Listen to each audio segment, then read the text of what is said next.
ఇటీవల పొందూరు ఖాదీకి ప్రతిష్టాత్మకమైన భౌగోళిక సూచిక అనగా జిఐ ట్యాగ్ లభించింది.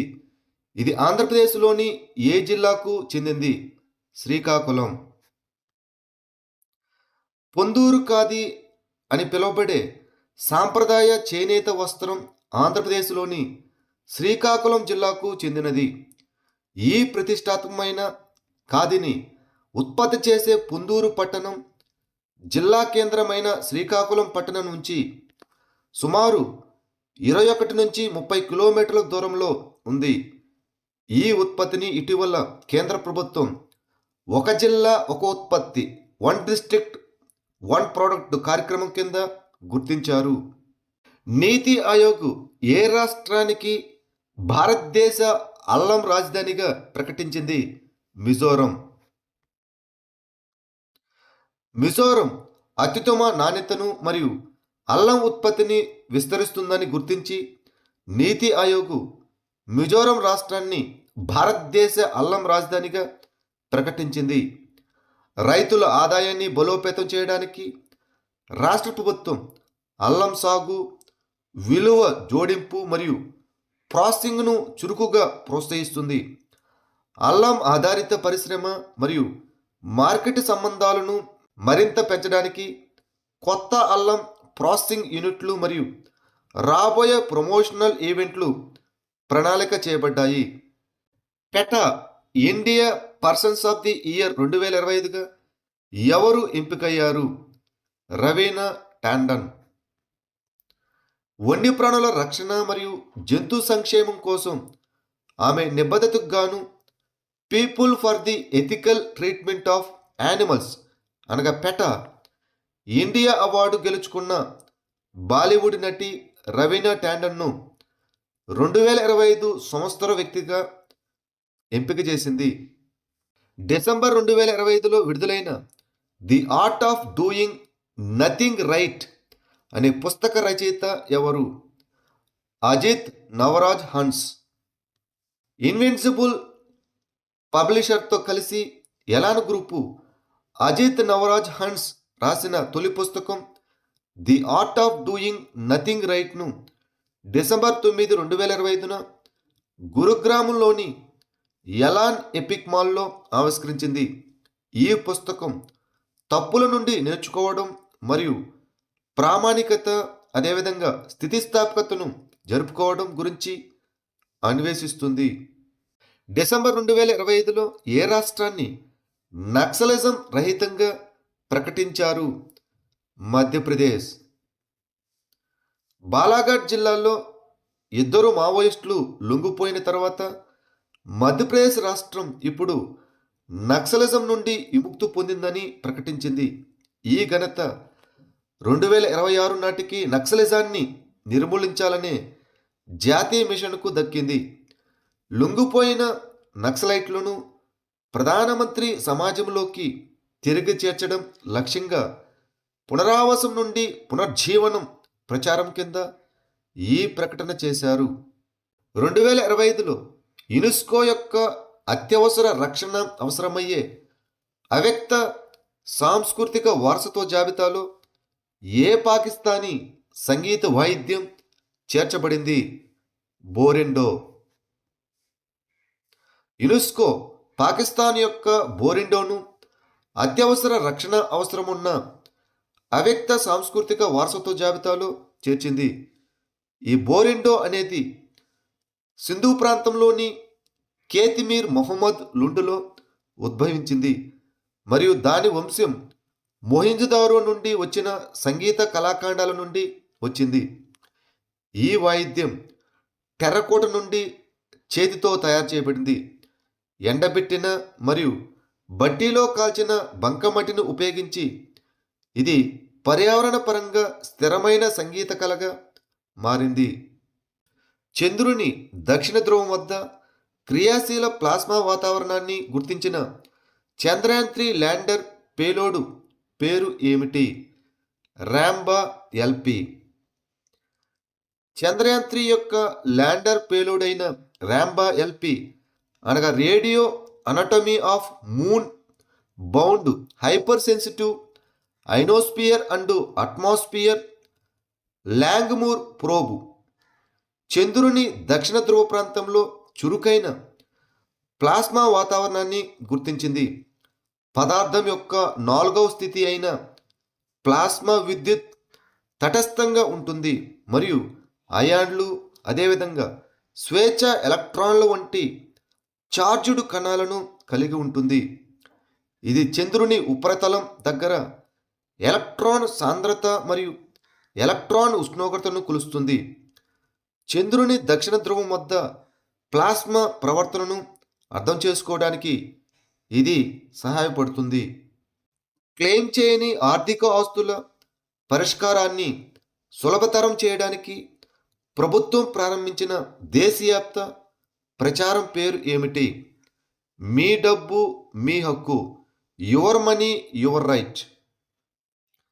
బ్యాంక్ డిపాజిట్లు, బీమా ఆదాయం, డివిడెంట్లు, షేర్లు, మ్యూచువల్ ఫండ్లు మరియు పెన్షన్లు వంటి క్లెయిమ్ చేయని ఆర్థిక ఆస్తులను పౌరులు తిరిగి పొందడంలో సహాయపడడానికి ప్రభుత్వం మీ డబ్బు మీ హక్కు అనగా యువర్ మనీ యువర్ రైట్ అనే దేశవ్యాప్త ప్రచారాన్ని ప్రారంభించింది. ఈ ప్రచారం అక్టోబర్ 4, 2025న ప్రారంభమైంది. నిద్రాణమైన ఆర్థిక ఆస్తులను వారి చట్టబద్ధమైన యజమానులకు తిరిగి ఇవ్వడం లక్ష్యంగా పెట్టుకుంది. New space India limited NSIL ఏ శాఖ పరిపాలన నియంత్రణలో పనిచేస్తుంది? అంతరిక్ష విభాగం, డిపార్ట్మెంట్ ఆఫ్ సైన్స్. భారత అంతరిక్ష పరిశోధన సంస్థ ఇస్రో యొక్క వాణిజ్య విభాగం అయిన new space India limited NSIL పరిశ్రమతో 70 సాంకేతిక బదిలీ ఒప్పందాలపై సంతకం చేసింది. ఈ NSIL మార్చి 6, 2019న కంపెనీల చట్టం 2013 కింద స్థాపించబడింది మరియు భారత ప్రభుత్వ అంతరిక్ష శాఖ అనగా DOS డిపార్ట్మెంట్ ఆఫ్ సైన్స్ కింద పనిచేస్తుంది. ఇది భారతీయ పరిశ్రమలు హై టెక్నాలజీ అంతరిక్ష కార్యకలాపాలను చేపట్టడంలో సహాయపడుతుంది మరియు భారతదేశ అంతరిక్ష ఉత్పత్తులు అదేవిధంగా సేవల వాణిజ్య వినియోగాన్ని ప్రోత్సహిస్తుంది. జన్యు సవరణ సమయంలో మెరుస్తున్న క్రిస్పర్ ప్రోటీన్ అయినటువంటి గ్లోకేస్-9ను ఏ సంస్థ అభివృద్ధి చేసింది? బోస్ ఇన్స్టిట్యూట్, కోల్కతా. కోల్కతాలోని బోస్ ఇన్స్టిట్యూట్ శాస్త్రవేత్తలు జన్యు సవరణ సమయంలో మెరుస్తున్న క్రిస్పర్ ప్రోటీన్ అయిన గ్లోకేస్-9ను అభివృద్ధి చేశారు. ఇది లోతైన సముద్రపు రొయ్యల ప్రోటీన్ల నుంచి స్ప్లిట్ నానో లూసిఫెరేస్ ఎంజైమ్తో కేస్-9ను ఫ్యూజ్ చేయడం ద్వారా సృష్టించబడిన బయోలుమినెంట్ కేస్-9. ఇది సికిల్ సెల్ ఎనీమియా మరియు కండరాల డిస్ట్రోఫీ వంటి జన్యు వ్యాధులకు కీలకమైన DNA మరమ్మతు ప్రక్రియ అయిన హోమాలజీ డైరెక్టెడ్ రిపేర్ యొక్క ఖచ్చితత్వాన్ని మెరుగుపరుస్తుంది. Global environment outlook GEO a future we choose నివేదిక యొక్క 7వ ఎడిషన్ను ఏ సంస్థ విడుదల చేసింది? ఐక్యరాజ్య సమితి పర్యావరణ కార్యక్రమం UNEP, united nations environment programme. UN పర్యావరణ కార్యక్రమం UNEP global environment outlook GEO a future we choose నివేదిక యొక్క 7వ ఎడిషన్ను విడుదల చేసింది. ఇది అత్యవసర ప్రపంచ పర్యావరణ ఆందోళనను హైలైట్ చేస్తుంది. 1990 నుంచి ప్రతి సంవత్సరం గ్రీన్ హౌస్ వాయు ఉద్గారాలు 1.5% పెరుగుతున్నాయని, వాతావరణ మార్పు ప్రభావాలను మరింత దిగజార్చుతున్నాయని నివేదిక పేర్కొంది. వివిధ రకాల కాలుష్యం కారణంగా ప్రతి సంవత్సరం 9 మిలియన్ల మంది మరణిస్తున్నారని ఇది హెచ్చరిస్తున్నది. Deepening the corporate bond market in India అనే నివేదికను ఏ సంస్థ విడుదల చేసింది? నీతి ఆయోగ్. నీతి ఆయోగ్ డిసెంబర్ 11, 2025న న్యూఢిల్లీలో deepening the corporate bond market in India అనే నివేదికను విడుదల చేసింది. దీర్ఘకాలిక తక్కువ ధర మూలధనాన్ని సమీకరించడానికి, బ్యాంక్ క్రెడిట్పై ఆధారపడటాన్ని తగ్గించడానికి మరియు భారతదేశం యొక్క వికసిత భారత్ 2047 దార్శనికతకు మద్దతివ్వడానికి బలమైన మరియు వైవిధ్యభరితమైన కార్పొరేట్ బాండ్ మార్కెట్ యొక్క ప్రాముఖ్యతను ఈ నివేదిక హైలైట్ చేస్తుంది. భారతదేశం తన మొదటి హైడ్రోజన్ ఎనర్జీతో నడిచే వాటర్ ట్యాక్సీ సేవను ఏ నగరంలో ప్రారంభించింది? వారణాసి, ఉత్తరప్రదేశ్.